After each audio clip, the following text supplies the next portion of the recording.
આમ આદમી પાર્ટીના ધારાસભ્ય ઉમેશ મકવાણાએ દંડક પદેથી રાજીનામું આપ્યું છે।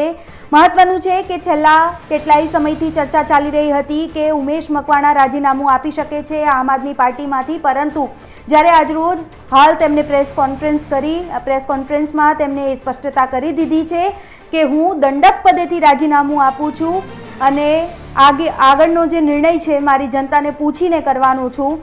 મહત્વનું છે કે એવી ચર્ચાઓ ચાલી રહી હતી કે વિસાવદરમાં ગોપાલ ઇટાલિયા આવ્યા છે મેદાનમાં, તેઓ ધારાસભ્ય બન્યા છે, જેને લઈને કદાચ આ નારાજગી ઉમેશ મકવાણાને હોઈ શકે છે અને એટલા માટે જ તેઓ રાજીનામા આપી શકે છે, પરંતુ તેમણે ધારાસભ્ય પદેથી રાજીનામું નથી આપ્યું, તેમણે દંડક પદેથી રાજીનામું આપ્યું છે।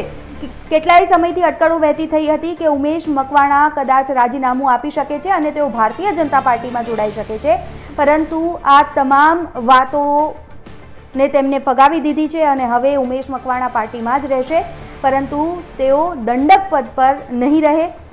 ગઈકાલે જ અમે એક સ્ટોરી કરી હતી અને એમાં ઉલ્લેખ કર્યો હતો કે કદાચ હવે આવનારા દિવસોમાં દંડક પદેથી ચૈતર વસાવા છે એ અહીં આવી શકે છે અને એટલા માટે જ હવે એવું લાગી રહ્યું છે કે ઉમેશ મકવાણા છે એ ધારાસભ્ય પદ ઉપર તો રહેશે જ, પરંતુ તેમણે સ્પષ્ટ કહી દીધું છે કે હું રાજીનામાનો નિર્ણય છે એ જનતાને પૂછીને કરવાનો છું। આપના ઉમેશ મકવાણાએ દંડક પદેથી રાજીનામું આપ્યું છે અને કહ્યું છે કે ધારાસભ્ય પદેથી રાજીનામાનો નિર્ણય છે એ જનતાને પૂછીને કરીશ। આ સાથે જ ઉમેશ મકવાણાએ કહ્યું છે કે પછાત સમાજના નેતાને ચૂંટણી પૂરતા ઉપયોગમાં લેવાય છે।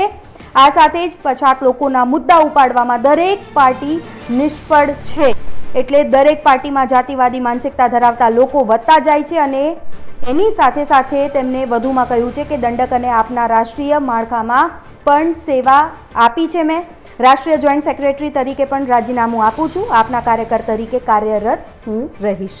તો હાલ ઉમેશ મકવાણાની તમામ અપડેટ્સ છે અમે આપના સુધી પહોંચાડતા રહીશું। અત્યારે બસ આટલું જ, ફરી મળીશું, નમસ્કાર।